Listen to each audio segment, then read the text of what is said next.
Like a grand and miraculous spaceship, our planet has sailed through the universe of time. And for a brief moment, we have been among its passengers.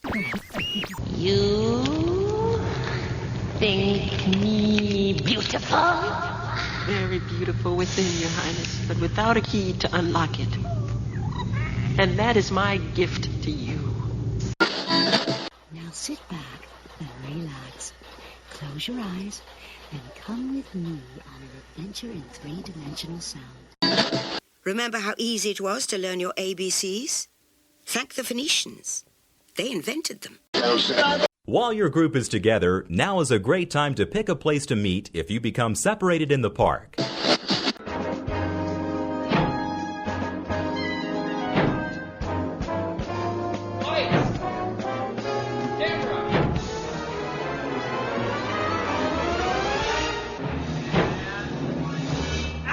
WDW Radio, your information station. Hello, everybody, and welcome to the WDW Radio Show, your Walt Disney World information station. I am your host, Lou Mongello, and this is show number 195 for the week of November 7th, 2010. I'll open up the inbox again this week and answer more of your questions on topics including taking an infant to Walt Disney World, caricature artists in the parks, finding old props from Horizons, World of Motion, and other extinct attractions, a trivia question about the very first guest to enter the Magic Kingdom, best places to stay at Disney's Coronado Springs Resort, how to show your appreciation for cast members, and more. I'll announce the details for the next WDW Radio Meets of the Month in Walt Disney World, some other upcoming Disney meets, a few other announcements, and of course, your voicemails at the end of the show. So sit back, relax, and enjoy this week's episode of the WDW Radio Show.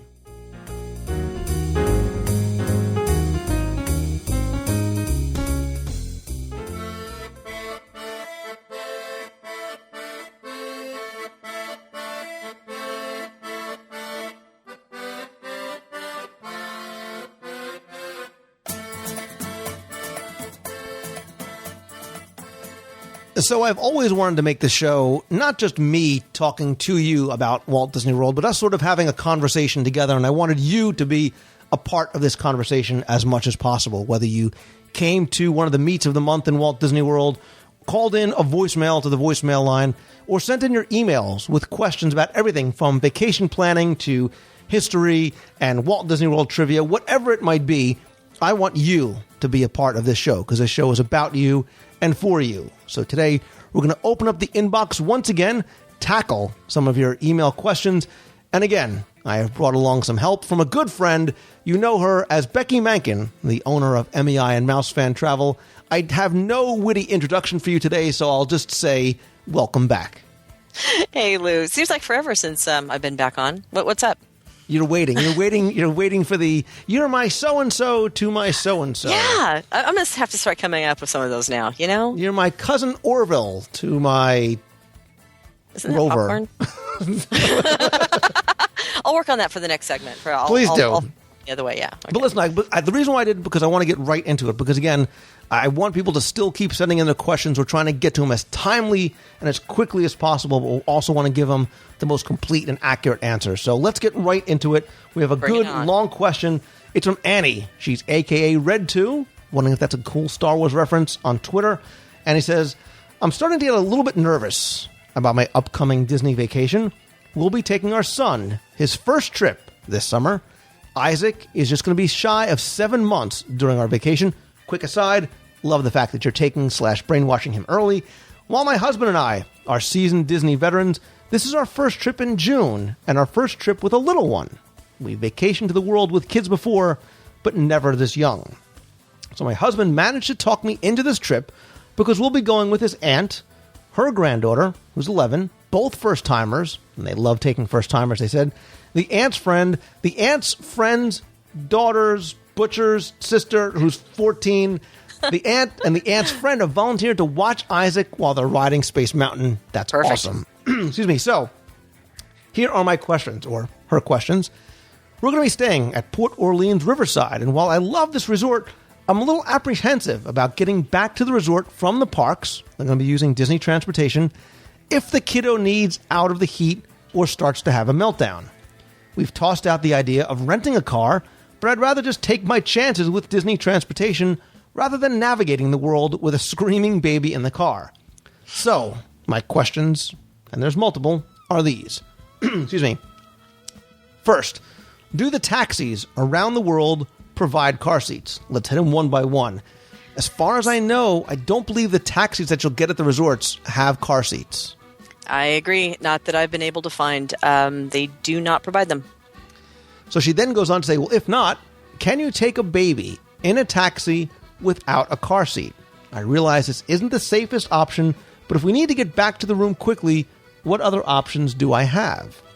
Now, I am in no way, shape, or form giving any advice that is meant to be construed as legal advice or certainly parenting advice. I don't know what the laws are in Florida about having babies in car seats. Certainly that, you're right, that is the safest and recommended option. I don't know if a cab driver will let you take your baby on the lap or if it's even allowed. And I don't have an answer to that either. And obviously, every state has its own laws and its own rules, and I'm not exactly sure about that one for taxi cabs, unfortunately. Yeah, and you know, the interesting thing is that your options are limited because if you fly and you bring a car seat, well, yeah, you can take a cab to the Magic Kingdom, but then what do you do with the car seat? And the taxi driver's like, well, I'll just wait here. When you're done, come on out. I'll be here. She then goes on to say, I'm sorry, go ahead. I was going to say, it's starting to look like that car with the screaming kid may not be a bad idea in relation to the safety, but moving on. Yeah, and you know, as somebody who has gone with kids as young as 6 months, I always rented a car. And is it the least expensive option? No. For me, was it the best option?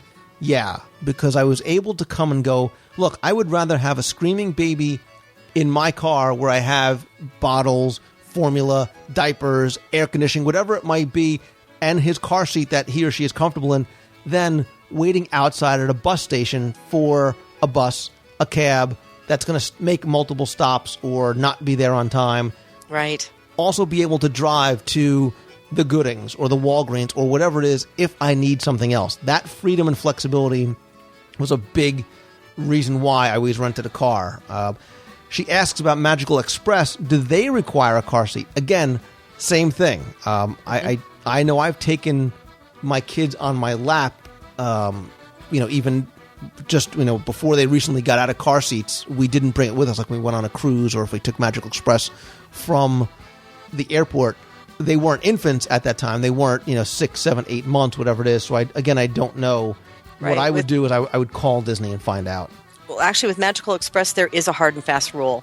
Car seats aren't allowed on the motor coaches for Magical Express. They have to be stowed under the passenger area, and children have to be lap babies. So that is definitely a policy that's in place. There you go. That very well might be, the answer to some of the other questions then as well, is that it's obviously allowed for you to carry the baby on the lap. So that's true.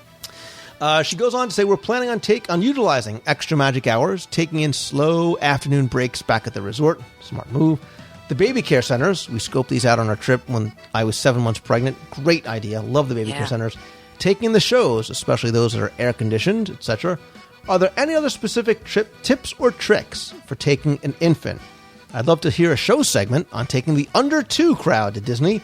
There seems to be a great information on the 2 to 5 age, but not all that much for the younger ones. I'd even be happy to be a part of the show. Both my husband and I love the show. Thanks for all the great work. Again, that's Annie Red2 standing by on Twitter. I'm actually planning on doing a couple of different shows about taking children of different ages because there's a very different experience taking the 6-month-old as opposed to taking the 2 to 3-year-old when you're going from the baby borns into the strollers and things like that.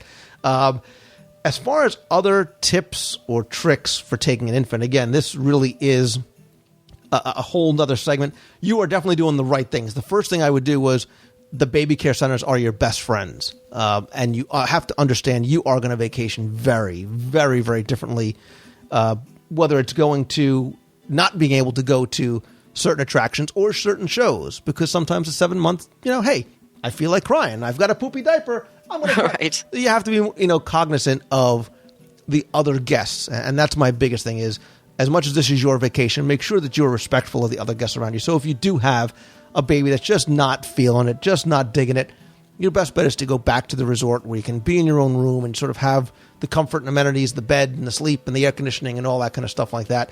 Don't try and push yourself or your husband or your child, especially at that age. It's such a different type of experience. It's obviously not for them. It's almost more for you that I'm taking my child for the first time. Becky, I was lucky. My kids were very, very good. When they were tired, they just fell asleep in the strollers, and we just... Oh, you lucked out. Oh, we totally lucked. We just sort of hitched them to a hitching post in the stroller. We rode rides and came back, and they were fine. I'm kidding. You're going to get letters on that. But I swear. It really sounds like Annie's doing the right things. I mean, she's already kind of scoped it out. She realizes that the baby care centers are there. They've got that level of expectation that they're going to need to take it slow, that it's going to be different. I think that she's probably already halfway through the game right there. Yeah, and when you do go, I'd love to hear how it went for you. I'd love to hear about your experiences, and certainly we could talk more about doing a segment. I'm a man of my word, so... Great idea. Let's move on. Emily, who's mine, I love it, on the forum, says, "Hey, Lou, I was wondering where in Disney World there are caricature stations. My brother wants to propose to his girlfriend by having the artist draw him as Peter Pan and his girlfriend as Tinkerbell with 'Will you marry me' on the picture. Let's have a collective aw." Aww. They'll be going this year, and I'm trying to help him plan as much as possible since he'll be pretty nervous. Thanks, Lou. Your show provides a fabulous break from my another lawyer, for my law classes, and it provides great fuel for my Disney World obsession. You have a group. You have a clan. You have a clan of lawyers. Like a Facebook page for lawyers who love Disney. For Disney. Lawyers in love. The Jackson Brown Lawyers in Love with Disney.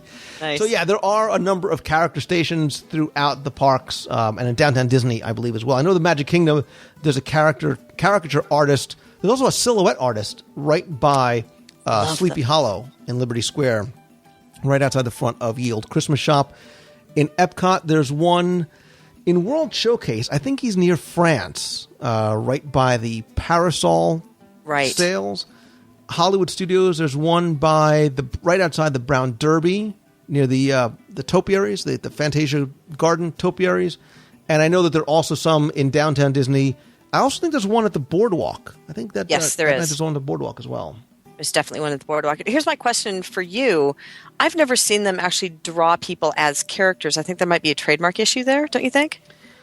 I think they could probably draw a simulated big guy, a big head in a little green costume, maybe, while not making it specifically Peter Pan.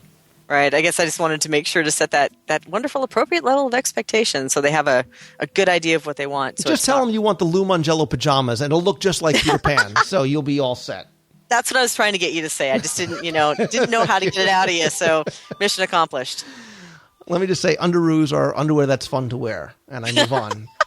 Jeff, did you have those colored, matchy, taggy things? I wasn't a Garanimal guy, but man, I loved my underoos. Oh, I was just a superhero, man, running around. Forget it. I learned something new every day. All right. We see why I didn't like that with old guy. Yeah. Anyway, Jeff says, I've noticed some items in the backlot tour queue that look very familiar. Are some of these prop remnants of the World of Motion ride? You are a very observant man, Jeff. Are there any places on property where I can find other props from old rides? I've seen some things in the table service restaurant by Star Tours that are from Horizons. Also, I'd love to know if any part of the old Radox screens from the Universe of Energy are still in existence, or if you've heard any progress on the Spaceship Earth descent works. Thanks. Love the show, Jeff. All right. First things first. Places on property where you can find props from old rides. Love the fact that you're taking the time to look out for these things. You're right about Backlot Express over by Star Tours in between Indiana Jones. There are some great props and reproductions of props and things like that in the rafters and all throughout that restaurant. You should take some time and explore there. It's not a ride per se, but Rest in Peace Adventurers Club. If you want to see some Adventurers Club props, go down to D Street in downtown Disney. And there's all kinds of Adventurers Club props up in the rafters. Ooh. Sorry? obviously, there's the Boneyard and Backlot Express that you mentioned. Becky, I can't think specifically, other than there are some areas that are used for special events or for like dining venues, sort of like the prop shop in Disney's Hollywood Studios, which is obviously chock full of great props from the Living Seas and World of Motion, parades and shows. If you can ever go to an event in there, it's a great venue. There's an idea. You're just saying. Just saying. Another special event coming down the pike, sponsored by MEI and Mouse Fan Travel. Here we go. Let me add it to the list. But if anybody else knows of other places specifically that I can't think of in my sleep-deprived state that you can find other props from old attractions, be sure to comment on this week's show notes. Let us know. I will tell you that there are a number of props still in existence in backstage areas that guests cannot see, that I've either seen personally or have seen pictures of. I will tell you, Becky, and this tugs at my heartstrings, the Horizons sign from outside the pavilion is still intact, in perfect working order, backstage somewhere. Is it really? It is. Oh, and does that make? I bet that brings a tear to your eye. You see that? Got to go with tissues, It does, right? because I can't sneak it home. Not that I know what I would do with it if I put it on my front lawn, but it's an not awesome exactly collectible. something that you can just like put in your backpack, is it? No. So, hey, all right, here's a question for you. If you could have one prop from I see you love when I throw these. If you could have one prop from an extinct attraction, what would it be? Seriously? You're going to throw that at me? You know what? Well, for World, believe it or you've not. never even been to Disney World. What am I talking about? No, I would love to have it from World because it's still at Land, but I would love to have one of the cars from Mr. Toad. I know, and I'm going to find a way to steal Don Moran, the head of the Pacific Northwest Mouse Meet. He has one. He has a Mr. Toad's Wild Ride car that he's been cleaning and refurbishing, and I'm envious. I am envious. I've heard tale that it exists. I haven't seen it myself, but when I do, it might disappear. So Don, if you're listening, just turn your head and you totally forgot everything that I just said. Yeah, I mean the closest thing I have, I have a porthole from a 20,000 Leagues Under the Sea sub. What I'm going to do with this, I have no idea. But you have it. That's the important part. But I have it. I have a piece of Walt Disney World history, which, getting something from an attraction is... How about from Disneyland, a Rocket Rod's car? Weren't they in existence for 6 days? I know. I have no idea where they ended up or what happened to those. I haven't seen them since, but, I mean, look, I'd love a Horizons ride vehicle. I'd love a prop from Mr. Toad. Not necessarily even a ride car, something I could actually put in my house somewhere because I don't know what I would do with a ride vehicle. You know what I wouldn't want? One of those chairs from the extraterrestrial thing. I mean, just to this day, I rode that thing twice, and to this day, it still just gives me as dark and twisty as I am, I'm just not into that. That scared the bejesus out of me. I think something from Horizons would probably... Horizons, because I have something from 20,000 Leagues Under the Sea, something from Horizons would be pretty cool. Or give me a Skyway bucket, and I'll put it outside like a picnic table. There you go. So are you trying to seed people with your Christmas list? Is that what you're doing right now? I am, and thank goodness my wife doesn't listen. She'd be like, a picnic table out of a Skyway bucket? What are you kidding me?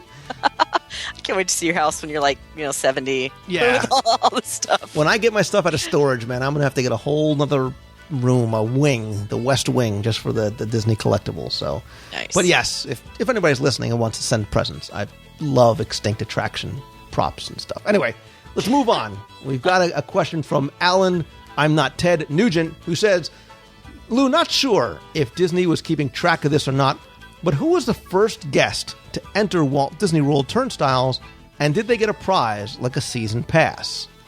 Google Alan is your friend. Google is not your friend. Look, I'm your friend, Becky. You don't need Google. Lou Mongello is my friend. No, do you know what your friend? Your signed copy of the Walt Disney World Trivia books available at WDW. Anyway, they did keep... Can I get one? Sorry. William Windsor Jr. and his family were the very first guests, officially, to enter the Magic Kingdom. They actually slept in their car the night before. I think that they got some sort of a pass. They got a key to the kingdom and that whole thing, like a free churro, whatever it was. I don't think they got like lifetime passes or anything like that, but I'd love to find William Windsor if he or his family is still around and talk to that guy and see what that must have been like for him. What a great conversation that would be. What did you expect when you get here, just to kind of pick his brain? That would be incredible. Where'd you go first? What did you do first? Yeah. So, and how do you top that for your kids?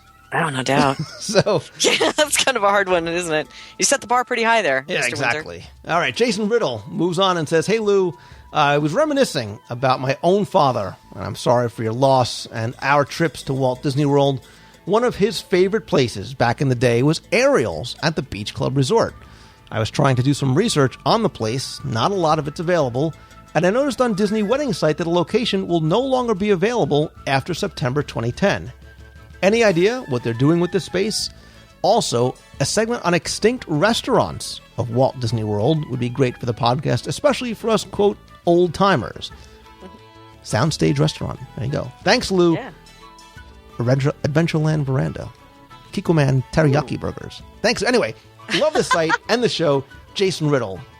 So, what I've heard about this, and I hope that this is true, is that this Ariel's is going to become, and just so you know, if you're looking at the beach club from Stormalong Bay, as you're lounging out there on the lazy river, right where Martha's Vineyard is inside, which is the lounge and the bar, Ariel's is off to the side, and it's a, Becky, relatively large venue where they had special events and weddings and receptions and things like that. Yeah, still do. It's now used for group meetings and functions. So, any of our event dinners can be done there. Lots of weddings there because it's beautifully themed. It's a really nice sized but not overly big venue that's close to a kitchen. So it's really good for those dinners and so forth. Close to a kitchen. It's close to Beaches and Cream. What are you talking about? Yeah, I know. And there's the situation is that we've been hearing rumors for a few years now that it was going to be shut down and be repurposed. And it seems like while the site says it won't be available after September 2010, that date keeps moving. So I would say probably somewhere in early 2009, we saw that it was going to be discontinued in August of 2009. And then so that date's kept moving. It's possible that they've finally decided what they're going to do with it. It's possible that that date will move and it'll still be available. I wouldn't count on it being available, but it still might. The rumor is, and there's been several of them, please, again, total rumor. Becky Mankin said she swore up and down that it's going to become rumor. One of them, anyway, there's several flying, but one of them is that they're going to expand Beaches and Cream into that space. That's been something that has been flying for years. It hasn't happened yet. That's one thing I keep hearing. What else have you heard? So I've heard that, and I think a lot of people who walk up to Beaches and Cream and they say, oh, there's an hour and 20-minute wait to get your No Way Jose, would love to see that happen. I've also heard that it could be a 24-hour grab and go, which I got to tell you, as a late-night snacker and somebody that sometimes likes to come from Epcot and have a little snack or whatever, I would love that. And I think that area needs that because you've got all those resorts there, Boardwalk, Yacht Club, Beach Club, great place to get sort of a late night bite, or you've got all the DVC resorts there. You may be hungry in the middle of the night, want to cook something up. A 24-hour grab and go would be awesome. Give half the Beaches and Cream and half the 24-hour grab and go, and everybody's happy. Well, you seem to have that set up though in the it's not 24-hour, but at the in the Beach Club where the where the little snack areas. Right. Thank you, Marketplace. But that closes, I think, at like 10 o'clock. Somewhere around 10 or 11, right? So something open late would be nice. But, for the amount of time that we have to wait for Beaches and Cream, especially when there's like 22 of us, that would be a great use for it. But again, these are all things that have been going around for a couple of years now. So what they finally settle on is going to be interesting to see. Yeah, I'd also heard that they may expand Beaches and Cream to the left into the arcade area, sort of shrink that arcade area down a little bit. That is a pretty large arcade. Yeah, certainly Beaches and Cream could use the extra space. So we'll see. Yeah. From Schenectady, New York, Daniel and Karen write in and say, how can you say that and not say Snoqualmie? Please. Snoqualmie is like a whole nother language. Anyway, it actually is another language. Anyway, hey Lou, I have a question for you, or maybe even for Becky. My wife and I are planning a trip to Walt Disney World during the summer of 2010. We're considering staying at the Coronado Springs Resort. We know that there are often conventions at this resort. Wanted to know if you knew what, if any, conventions were there at this time, mainly to avoid any truly annoying groups like the Stitch's Great Escape fan club or something like that. Awesome. Oh, wow. Awesome. Do you have a suggestion of where to stay there? The casitas, the ranchos, or the cabanas? Thank you for your help. Daniel and Karen from Schenectady, New York. You can say that, but you can't say Snoqualmie. Okay, anyway. Snoqualmie. Anyway, first things first. We've talked about this in the past, Becky. I think the fact that they call Coronado the convention resort makes people fearful that running through the hallways are the Stitch's Great Escape fan clubs, just decked out in blue and talking like Stitch 24 hours a day. It's not real. I mean, the convention area very much is separated from the rest of the hotel. So unless they're going into the Pepper Market for lunch or dinner or Rick's at late at night, you really don't get a sense of the conventioners there a lot. They're not in their suits hanging out by the dig site pool. No, pretty much the key. Coronado Springs is a very popular venue for these conventions because it is it's a great location. But the thing people forget is that Coronado Springs is huge. Yeah. It's a very large resort and made up of those three areas that he was talking about, the casitas and the ranchos and the cabanas. And if you make a request, if you don't want to have be engulfed around everything that's going on in the convention, you can ask for one of the outer locations. The casitas, I do believe, are the nearest to the convention center. Right. So if you stay away from those, you'll stay away from the conventions. And there's always going to be some sort of convention going on there, hopefully. I mean, if everything's going right in the tourism industry, that is what should be going on. But you do have, through the summer, there's no place to go look at a list, unfortunately. But if you do a little bit of research, you can find out things like Dance America is coming in. There's a martial arts thing coming in. There's even a Tupperware Jubilee that's coming in.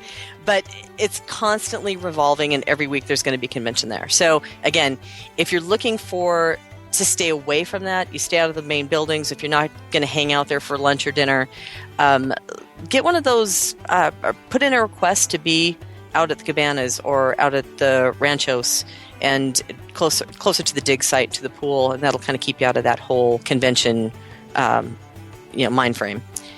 Yeah, and each of the different areas has its own pros and cons. I actually like the casitas specifically because you're close to El Centro, so you're close to the Pepper Market, you're close to Rick's, you're close to... That being said, you're also farthest from the pool area. You're farthest from the dig site. Now, each has their own little pool in the specific areas, but the big pool, the dig site pool, is actually closest to the ranchos. However, and that's also farthest from the lobby and the restaurants. And I know that a lot of clients tend to go to the cabanas because it has that tropical feel to it, but it's kind of close to the bus stop area. It's closer to the dig site, and yet it still has good access to the main building without being on the side of the convention. So, that's a way to go if you kind of want the best of both worlds. Yeah, and I think the casitas have really nice courtyards, and they have fountains around there. Again, we've talked about this in the past. You almost can get a different experience depending on how you want a vacation when you go there. So if you want to sort of be a little more secluded, a little more away from the hustle and the bustle, and want to have access to the pool, the ranchos are very nice. And there's only about 624 or so rooms there. There's 2- and 3-story villas, very, very well themed, sort of have a rustic feel to it. I think the cabanas may offer you the best of both worlds. Those are 2-story kind of bungalows. Those are very small, only about 320 or so rooms there. But if you want to be close to the action, if you want to be within walking distance of the main hall and things like that, the casitas is a great option there. Right. Building number 4, actually a really good option as well. The bus stop is there, the pool is there, and you're like a minute away from El Centro.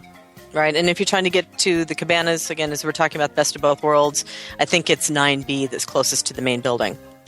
Yeah, I like Coronado Springs. We have to do a segment on Coronado Springs because I think it has a bad rap about being the convention hotel. And one of my favorite little secret hideaway spots is right there, and I'm not going to tell you what it is. I was going to say, just between you and me, come on. No one else is listening, right? I'm not telling you. Well, I got to tell you, I'm one of those people that at first, the first time I stayed there, it was overrun with a huge convention. I didn't have this information, wasn't armed with this information. It was before I was actually in this whole wonderful immersed in the detail. There we go. And I did have kind of this is all about conventions taste in my mouth, but through the years and being there and visiting and realizing the different locations and like you said, each of the three villages per se offer a different flavor of your vacation experience. So yeah, I think a segment on this when doing some research, that word keeps coming up, research. Well, good, because I'll tell you then. So when we go for research and I book my vacation through MEI and Mouse Fan Travel, I feel so dirty saying that. But what you can do is that in the casitas, and tell me if this has changed or if I'm wrong, there are suites. There are mini suites in there as well, which you can't get in a lot of the other resorts at this level. Very correct. And that's the kind of cool thing about the moderate resorts, or about Coronado Springs in terms of the moderate resorts, is that you do have access to these one bedroom, like a little junior suite, and they also have a business club level as well that you do not have at the other moderate resorts. So there really are some unique rooms that are available for a moderate. There's also a one bedroom suite and executive suite over in the casitas as well. So lots of, maybe we need to go do a tour. Make it happen. Tour? I will. I want to stay there. Book it.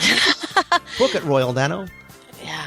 What did you just call me? Well, I was going to say, Royal? book it, Dano, and then I threw in the Royal Dano, and for those Disney Royal historians. Don't tell me you don't know who Royal Dano is. Is this going to be one of those where I get a whole bunch of messages again because I didn't... Wait a minute, Google. Hold on. Royal Dano. You can Google it when we're done. Let's move on because Terry Mann, my friend Terry Mann, has a great question. He said, Lou, I was greatly moved by your interview with Art the Greeter. My family has some very nice memories of chatting with Art over the years. As you recall, Art the Greeter was the gentleman who greeted you as you came into the beach club. He was a fixture at Walt Disney World, retired in 2009. The video prompted me to suggest a show segment about how to properly thank cast members who go out of their way to make a vacation extra special. We all agree that the number one reason why Disney parks are so special is because of their cast members. I wholeheartedly agree. So it's certainly not unusual to bump into a cast member who is truly spectacular. Still, virtually every trip I take, there's at least one cast member who does something so extraordinary that I really want to go out of my way to thank them and make sure Disney knows about them so they can be recognized. So for instance, he tells a story. A cast member at Disneyland who, when he found out that we had traveled all the way from Tennessee, showed us just where to stand and make sure that nobody blocked our view of the Electric Light Parade. Or the cast member from the Bike Shack at Fort Wilderness who, upon seeing how hopeless I was at teaching my son how to bait a hook and fish, took an hour of her time to teach both me and my son. Or the cast member at the Casey Jr. train in Disneyland who, upon seeing that my son considered himself too grown up to act like a monkey, promptly did the best monkey impression I've ever seen until my son finally laughed and mimicked her along with everyone around. Each time someone goes that far out of their way, I feel all I can do is thank them profusely, make a mental note of their name, and then go to guest services and report how superlative they were. Sometimes, but not always, guest services asks me to fill out a form. I often wondered whether those thanks actually get passed on to the cast member. So I guess what I'm asking is, what do the cast members suggest that we do? What can we, as guests, do to make sure that these extra special cast members get the special recognition that they deserve? After they've made our day, what can we do as guests to make their day? And that comes from Terry Mann. Terry, that is an awesome, awesome email. Great sentiments, and thank you for sharing some of those stories because, Becky, I know we've all experienced that, and he's 100% right. Walt Disney World is not about rides or restaurants or shows. It's about the people. Oh, absolutely. And these people make so much magic with the tiniest little things can make the day of a guest. And, you know, so often we tend to speak up and say things when things don't go the way we want it to go, or it's not exactly meeting our expectations. But it's such a wonderful thing when you can go out of your way to tell somebody when something goes right. And I love, love, love this question. And I've actually asked a lot of cast members about this, because there does seem to be 3 or 4 ways you can go around and to go about giving kudos to cast members. And there seems to be a couple that seem to be a little bit more effective than other ways. Yeah. Let's see if our notes match up. Right. And certainly what you should do, no matter what, is if you can go to that person's lead or go to that person's manager right when it happens and tell them. Now, here's a quick story. I was on the Jungle Cruise, and we all know that your skipper is going to make or break your experience. The narration is, for all intents and purposes, the same. But a year or so ago, I was on, and this cast member, it was at the end of the night, this guy was out there all day, and I'm telling you, Becky, it was like his first show he was putting on for Bob Iger. Wow. And he was just awesome.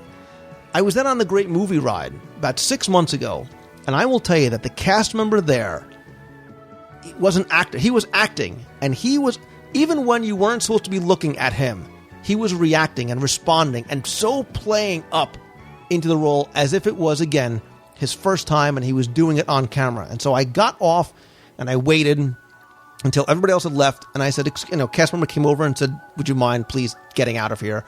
And I said, no, I want to see if there's a manager around. And he gave me that look like, oh, man, come on, please, The lead comes over with that look on his face like, oh, God, What are you going to complain about? I says, look, I've got to just tell you something.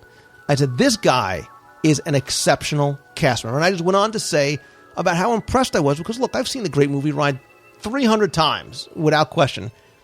He made that experience so much better for us. And I know, and I said, look, can you please just make sure that he knows and that you know that this is the kind of job this guy is doing. First and foremost, Becky, going to speak to a manager or going to guest relations is definitely something you can do. You should do if you can. Right. However, I'm going to contradict you slightly because just from the feedback that I've been given from many cast members, and there might be others that agree with you in that way. It seems that the lead on the spot is a good way to do it, but the documentation of it, there's other ways that actually gets into their file for sure. Oh no, I agree with you. This is not how. This is for the warm and fuzzy. This is for that instant feedback. Because look, I think that the lead should know, and I think that the cast members should know that, hey, right away, the guys that just got off, they really appreciate what you're doing. I get you now. But you're right. There is the most effective way in order to make something happen. Right. It's not an email. It's not. You need to send a letter. You need to send a physical letter to Guest Communications. I'll put the address in the show notes to Lake Buena Vista, because that will, and I can tell you from experience, that will get to the cast member, and that will, more importantly, get in their file. And when it comes time for review or promotion or looking to get a new role, that's going to be really, really important to that cast member. Absolutely. I'm my apologies that I missed that point on there. You were so right to have that instant gratification of, you did a good job. Thank you so much for making my day. That is important.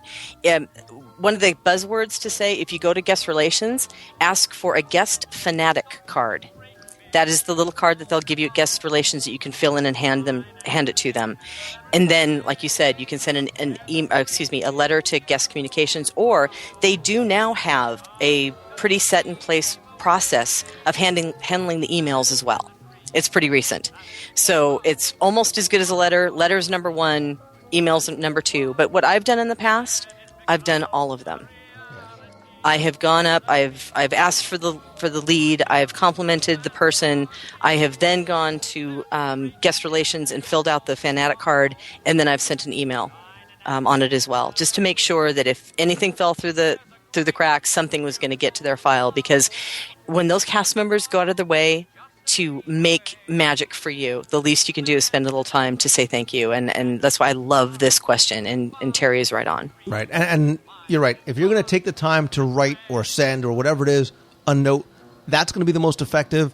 But I'm going to tell you, don't hesitate to hang out at the end of an attraction and just say, you know what? Thanks, man. That was awesome. You just did an awesome job, because that is going to so instantly reward that cast member, whether you tell his manager or not, to know that his or her efforts are being appreciated.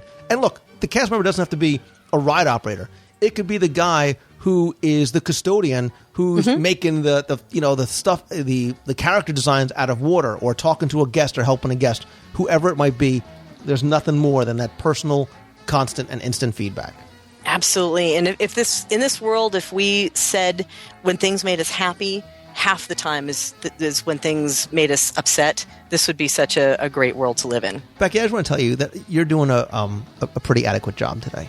Why, thank you. I really appreciate that. Let me get my supervisor. Oh, yeah, I am the boss. Okay. Write that for me? Can you write that? Oh, there we go. Luke, can you write that for me so I can put it on the website? I need a kudos. Have your people call my people. Anyway, Francis Padula writes in and says, Lou, here's my situation. My family, including my mother-in-law, are headed down to Disney soon. We're staying at the Pop Century Resort. And now for the strange part. This is what Francis says. My mother-in-law was walking into a resort in a Las Vegas casino last week, and a metal sign for the resort got blown over and cut my mother-in-law's leg down to the tendon. Okay, so to all the other Disney fans who are lawyers, let's stop sending in the business cards. I'm on this. I got it. They stitched and stapled. They stapled her leg back together. The staples. I'm not laughing. I'm not laughing at that. They stapled her leg back together. Sounds like putting together a paper doll. Anyway, the staples come out next week or after we return. Her doctor hasn't really decided as yet. She's also very active, very stubborn, which leads to my dilemma. The reservation was set up by her and my wife, and I want to get an accessible room, and she's resisting. I also want to check on scooters, and we're hitting the same wall. Is there some way we can request an accessible room on the sly? Is there a good scooter company that I can contact while we're there if her leg starts to hurt after the first day, which I predict? Any advice you can give would be greatly appreciated. Becky, this is right up your alley, because Mouse Fan Travel is all about being sneaky on your Walt Disney World vacation. Wait. That was you in the. There's your tagline. There's your tagline. No, that was you in getting the post office box a few weeks ago. All right, so what can we do about helping them get an accessible room on the sly? Let's start with you're going to start with the hard one. This is hard. This is really hard because you can request an accessible room, but if that's not what she wants, it may end up to be a real big issue. Of course, once you get there, you can, and if you find it, you need one, you can always request to be moved if there's one available. But I mean, this really has to be a frank conversation between you and her. Good luck with that. I mean, we're talking family politics here, and the last thing you want to do is while it does seem like a good thing to get the room, I'm just that type of person that if it was my mother-in-law, I would be so deep in it if I kind of went around her and got her something she didn't want. But yeah. Okay, so there's two sides of this. I'm going to play the Libra for a second. All right, you want to do it on the sly, easy. You can call or have your vacation planner put in a request for an accessible room. It is just a request unless you have some sort of sometimes the doctor's note is required to get one guaranteed or, information. So that's going to kind of get you out of the being able to do it on the sly. You can request it, not guaranteed. I would just highly encourage you to have that conversation. Yeah. What would you do? Have Mouse. I would call Mouse Fan Travel and let them have it for you because I ain't telling my mom that she's getting an accessible room in a scooter. See, how would you handle that, Lou? I mean, it's a tough predicament because, of course, Francis is trying to do best and make sure that the mother-in-law is going to be nice and comfortable and have things for easy mobility and so forth. So, I mean, commending you for trying to take care of her, but it just has a double-edged sword to it, don't you think? Well, Francis, look, it is your mother-in-law, so maybe have your wife talk to her instead. Now, see, there's the other thing is it does say that she and her, both of them, your wife and her, had made these plans. So maybe that is a conversation between mother and daughter. What do you think? You know what? Maybe if it's in your wife's name, maybe have your wife call up, put in a request. And when you get there and check in, she doesn't necessarily have to know. This is just the rooms don't have a giant, handicap symbol on the front door. There's no real distinction between the rooms other than the fact that they'll probably, depending on your resort, they'll be on the first floor and you'll have a roll-in shower and the bed will be a little bit lower. Devil's advocate, if you're like me, I'm going to tell you way too much about myself here. I hate showers. I'm a bath girl. So if it's one of those things, you jump in your shower and you just get out and it's no fun. Bath, you sit there and you relax. My eyes are burning. Ow. Ow. Dude, really? You're paying for that later. All right, so if she has her heart on, being in the bath and being comfortable for her vacation, and you get a roll-in shower, you might actually cause more problems on the other side. I mean, we could debate this one for days, because it could go either way. There's going to be people who feel strongly one way or the other, who right now like yelling at the top of their lungs in their car, beating their fists on the dashboard, trying to go one direction or the other. But I no, really you're right. think- Listen, I mean, honesty. Look, you'd rather deal with it now than Yeah. have a problem when you get there at the When you start get of your there. vacation. Don't let her start off being upset or feeling embarrassed or whatever it is. Talk about it now. Get it Yeah. out of the way. Now, let's go to the easier one really fast. The ECV. There are a lot of companies out there that will deliver, and many same day. So don't feel bad about that. If her legs start to hurt, or of course on property, Disney rents them as well, you can get an ECV or a wheelchair pretty quickly if you needed to. Exactly. So, and Francis, in all seriousness, let us know how it works out, and hopefully, hopefully the vacation turns out well for all of you. And whoever's beating your hand on the dashboard right now, yelling at me, stop. What's that email address again? It's Becky Yeah, at really. MEI- Oh, geez. All right. I'll just wait to the end of this one. Uh-huh. Phil writes in and says, "Hey Lou, well, this one's simple. Maybe. When should I go to Toy Story Mania? Should I go there first thing in the morning, get a fast pass, or go on it later in the day? Keep up the great work." All right, Becky. Now I assume that you've been on Toy Story Midway Mania, and we'll have sage advice. We'll see how I it have differs one from word. mine. Yeah. I have one word, both. If you arrive and the wait is still tolerable, if you get there like at rope drop, you run in, and the fast pass ticks up so fast because people are just getting fast pass and leaving. Get your fast pass and go ride the ride. Come back later, ride again. Yeah. Or get your fast pass and come back later. Otherwise, just do it as soon as you arrive. Yeah, if it's very important to you, you need to be there 20 minutes before rope drop, so you get to the front, because believe it or not, the line for the fast pass gets to be as long as the line for the attraction. Yeah. So you want to get there early, grab your fast pass, get in and ride. If you feel the need to ride it more than once. If it's just hey, I need to do it once, one and done, get there early, go ride it. I would suggest, like you said, grab your fast pass and ride. The other thing to do too, Becky, is if you're going to be at the studios all day, if you're going to go later on in the evening, go at the very, very, very end of the night. So if it closes at 10 o'clock, get there at 4 minutes to 10, and sometimes you might be surprised, especially if Fantasmic is going on. The wait there is tolerable. It most of the time is just inside. It's not even out the door. And if you get there just before the park closes, they'll let you in on one of those last couple of runs, and the line is not bad at all. Yeah, one of the strategies we did, because we wanted to ride it early in the morning and then later on in the afternoon, is that we went in after rope drop, went right into the queue without stopping at the fast pass, went right into the queue, had a 10-minute wait because everyone stopped at the fast pass really fast, rode it, got off, and then got our fast pass for later on that afternoon. Right. If time is not going to be an issue if you're going to, because the fast pass goes very, very fast. Yes, it does. That thing ratchets up extremely quickly. So that's going to do it for the questions, except for the Becky Mankin bonus question. Oh, right? no. Out at See? you completely aside. And I was going to say I was going to be so thrilled with myself that he's the voice of Abraham Lincoln. Can I go now? No, Mr. Google. So just for Googling it, Dang. Here's an easy question for you. Did you ever have a chance to see Captain EO? Yes! While it was in the finally park? did. In Yes. Walt Disney World or Disneyland? At Disneyland. Okay, so you haven't seen it at Walt. It's completely different at Disney World, you know. What? Don't do that to me. I had never seen it. And when I was down there for World of Color, I took the time and I went and saw Captain EO, and I was in the very front row, all by myself. And now, had you seen it before during its original run? So was this a new experience for you or a nostalgic revisit for you? It was brand new. I had never ridden it before. I'd never attended it before. I never saw it before. And your thoughts?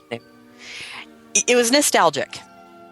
That's the way I'm going to put it. It was very nostalgic. It was very cool and sad in a way. I'm a Michael Jackson fan, so it was sad to see the King of Pop up there now that he's passed. But it was kind of neat to experience it and to kind of go back in time a little bit. And while the effects aren't exactly 2010, which who would expect them to be, it did have some enhancements from what I understand. I did kind of listen to the show the other day, believe it or not, and I did enjoy it. I did enjoy kind of visiting the past, the world of the 80s. I knew it well. So this summer in Walt Disney World is all about bringing back things from the past. Captain EO, the Electric Light Parade, little things here and there. So we talked about old attractions before. If you, Becky Mankin, were queen, listen, you are always queen for the day, but if you were a queen of Walt Disney World for a day, what old attraction would you bring back? If you could and bring it back in its exact same form. You mean like for you to ride? I would probably say Body Wars. Right, nothing with a height requirement, please. I could put you on Body Wars for 25 straight rides. How about that? As nostalgic, what would you bring back? It could be Body Wars. Listen, I like Body Wars. Elizabeth Shue, come on. Oh, Body Wars was 80s hard. That was like one of the most.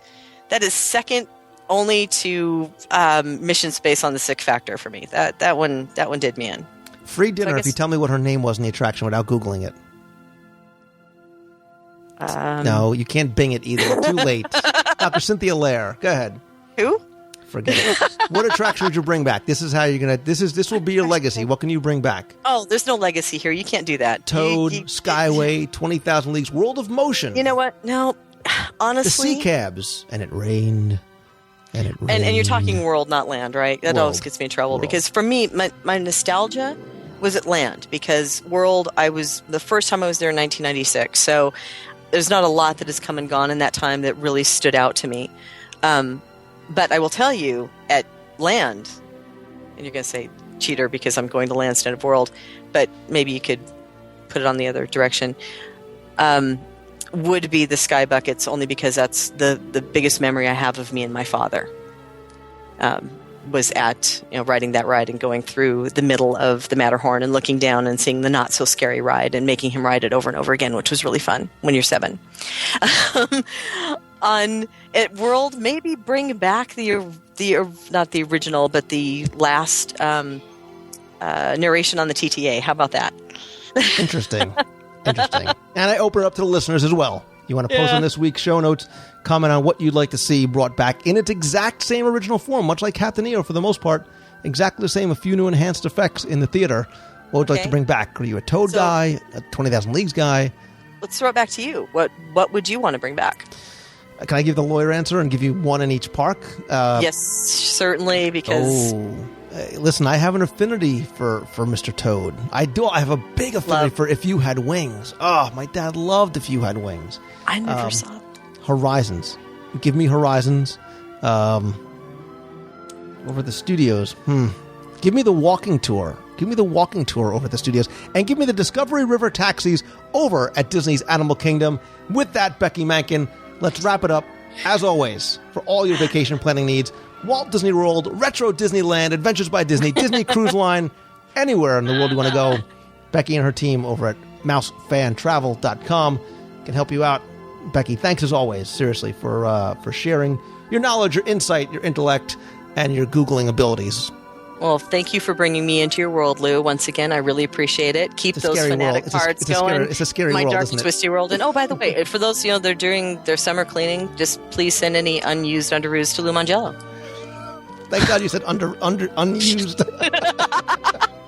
I thought I'd be nice, But then you had to throw that last question at me. What am I going to do with you? It was a softball. All right, so how about gently used underoos? And with that... Where are we going to dinner next? Don't you owe me a drink, I think. After this many trips.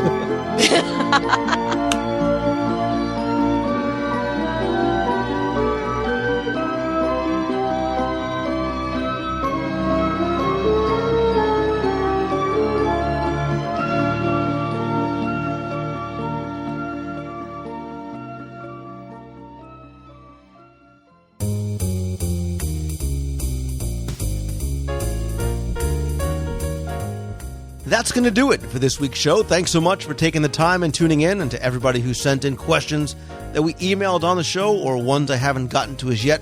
I appreciate you sending in your questions. I promise I will answer every question that comes in. Of course, if you have a question you want answered on the show, you can always email me at lou@wdwradio.com.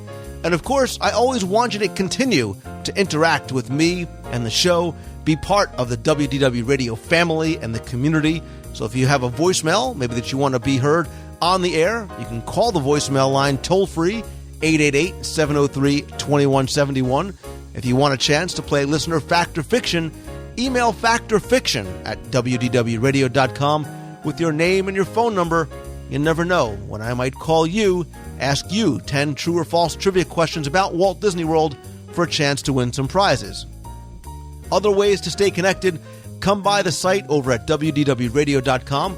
Sign up for our free email newsletter with articles, information, special discounts, and more. You can also connect with me at Twitter, Facebook, LinkedIn, and more. All those links, again, on WDW Radio, but I am twitter.com/Lou Mongello, facebook.com/WDW Radio. Again, I cannot accept any more friend requests, only because of Facebook's imposed limit. But again, I do post all my updates over on the WDW Radio page as well. While you're on the site, please come by, join the WDW Radio forums, be part of the family, talk with other fans in a fun, family-friendly environment where everybody is welcome. Be sure and also check out the latest blog posts, photo galleries. Look for new videos being posted on the site as well. Please come by. Also subscribe to the YouTube channel to find out when the latest videos are being posted. Speaking of videos, don't forget to tune in every Wednesday night about 7:30 Eastern Time for the all-new WDW newscast. I mentioned on last week's show that in an effort to not only bring you the news and still keep the show, the podcast evergreen, I started the WDW newscast, which is a live, interactive video news show covering Walt Disney World. Here, you can be part of the broadcast and the discussion as I talk about the news. I'll be watching the chat window, reading your comments, and of course, asking and answering your questions as well. Gives us a chance to discuss the news real time. And if you don't get a chance to join us for the show live, I am going to post the videos over on the WDW Radio channel over on YouTube. That is, of course, youtube.com/WDW Radio. Again, the best way to find out when those and other new videos are posted is to subscribe or add me as a friend. And of course, I welcome your comments even after the news has been posted there over at the WDW Radio channel. And speaking of shows and videos that are being archived, if you are a new listener to WDW Radio, don't forget that all of the previous episodes are available both in iTunes and on WDWRadio.com. The content is really, for the most part, evergreen, including interviews, reviews, our Wayback Machines, DSI, Disney Scene Investigations, trivia, history, lots more. Again, you can find those in iTunes or on WDWRadio.com. Just look for the podcast link in the navigation bar. On the site, you can also visit the WDW Radio shop, where you can get signed copies of my Walt Disney World trivia books. You can also get all 5 of my currently available audio guides to Walt Disney World. Those are virtual audio walking tours with the ambient 3-dimensional sounds of Walt Disney World behind you, where I take you on guided tours through Main Street, Adventureland, Fantasyland. The 2 new guides are Liberty Square and Mickey's Toontown Fair. You can get those as instantly downloadable files or on CD. And if you buy a 5-pack on CD, I'm currently running a special offer where you can save on all 5 guides if you purchase them together. And of course, if you want a little bit of Disney magic delivered right to your doorstep every other month, please come by, subscribe to, order back issues of Celebrations magazine. You can visit celebrationspress.com. Find out more about the magazine put out by Tim Foster and myself, and with contributors and articles from names that you know, like Steve Barrett from Hidden Mickeys, Becky Mankin from MEI and Mouse Fan Travel, so much more. Something there for everybody. There's games, articles, interviews. Again, celebrationspress.com, best way to find out more. Told you some more about some upcoming Meet of the Month in Walt Disney World. Every month, I do have a gathering of WDW Radio listeners and readers in Walt Disney World.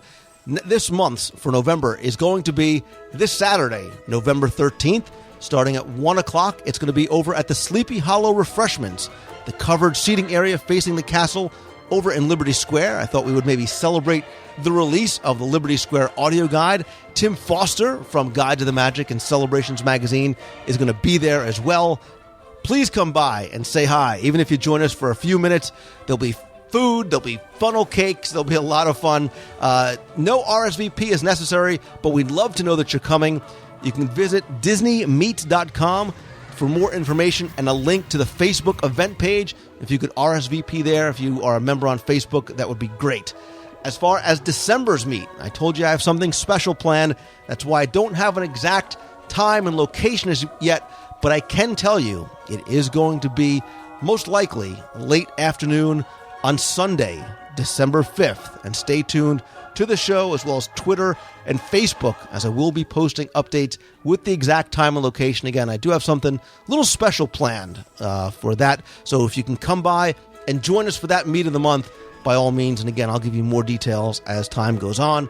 For January, again, don't have the location as yet. Most likely we'll be back in the Magic Kingdom where we've been doing it for the past couple of years. But I can tell you it will be Marathon Weekend, which is going to be January 7th, 2011. That'll be January's meet of the month. And, of course, in February, we've got the cruise on the Disney Dream, February 27th. We'll have a meet before the cruise. And for those who are joining us, we're going to have a dinner and an Illuminations dessert party the night before. I'll probably have the meet of the month that Saturday, the 26th, as well. Again, stay tuned to the show, Twitter and Facebook for more information. And, hey, if you're not coming on the cruise, there's still room, and I still say the more the merrier. There's inside and outside staterooms available. We have pre- and post-stay Walt Disney World rates. For more information, you can visit WDWRadioCruise.com. You can get a no-obligation quote there if you like. And if you are coming on the cruise, we have logo gear available over at cafepress.com/WDW Radio Cruise. Again, that link is also at WDWRadioCruise.com.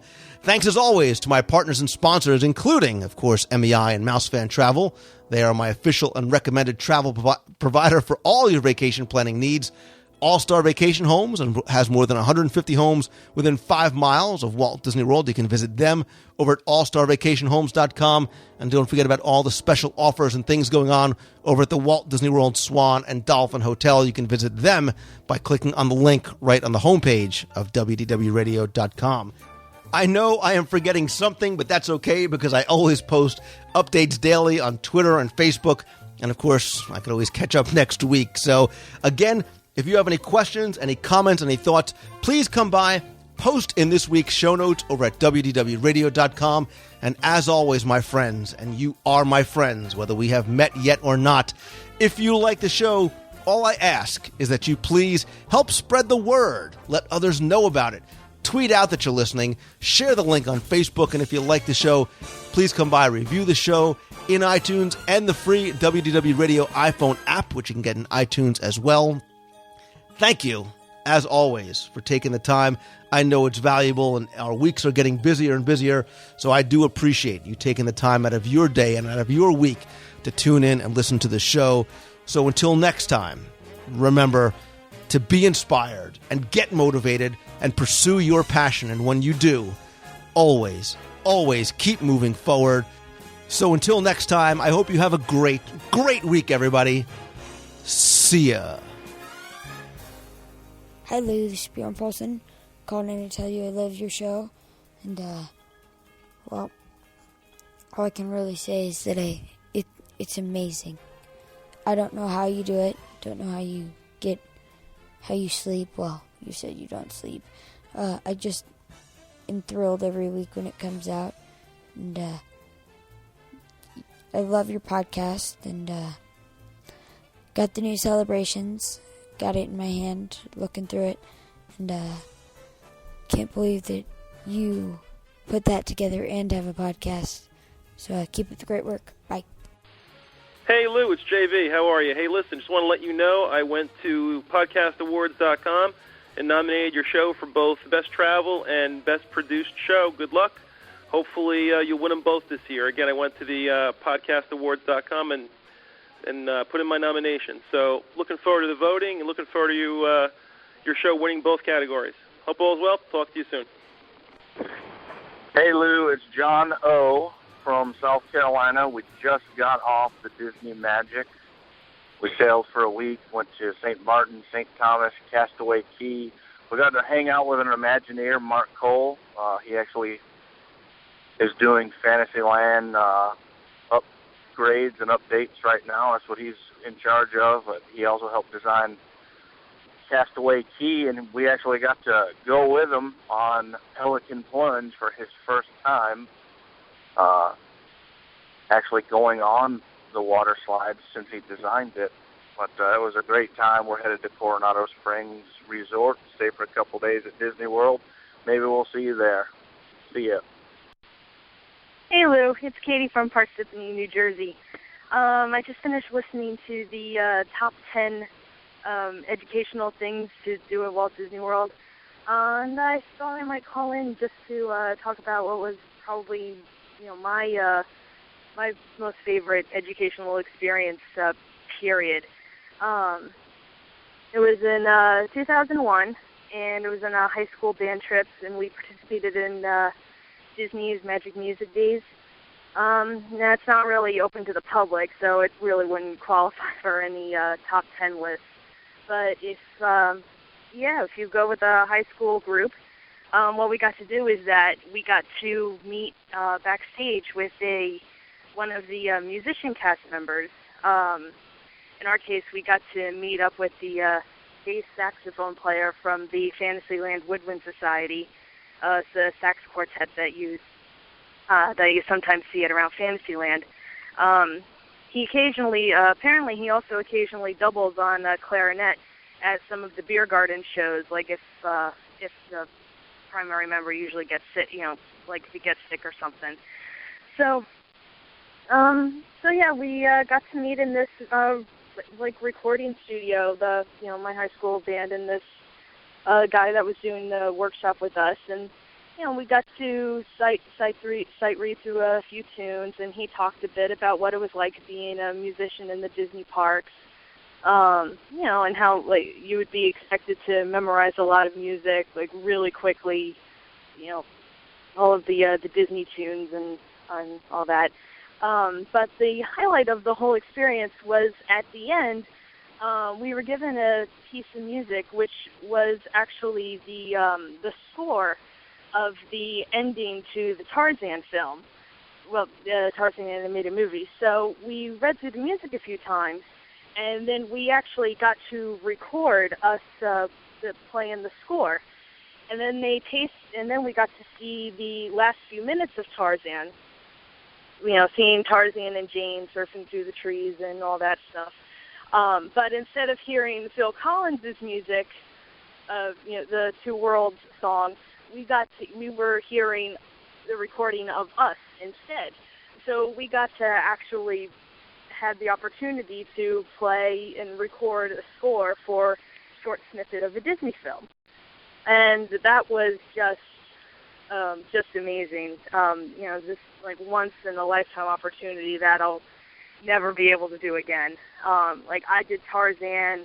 My sister did music from The Lion King. I think my other siblings did the music from Aladdin. And it's just it was just the coolest thing. So that was my most memorable, magical, educational experience. Great show. I look forward to it every week. I absolutely love it, especially all of the ones talking about the history and the various features on the rides, the Disney Scene Investigation, and every time you have Jim Corcus on, it's just gold. I save those episodes forever. So that's it. Great show. I love it. And hopefully, if you choose to have your November meet of the month, the weekend of the 19th, I might just see you there. Thank you. See ya.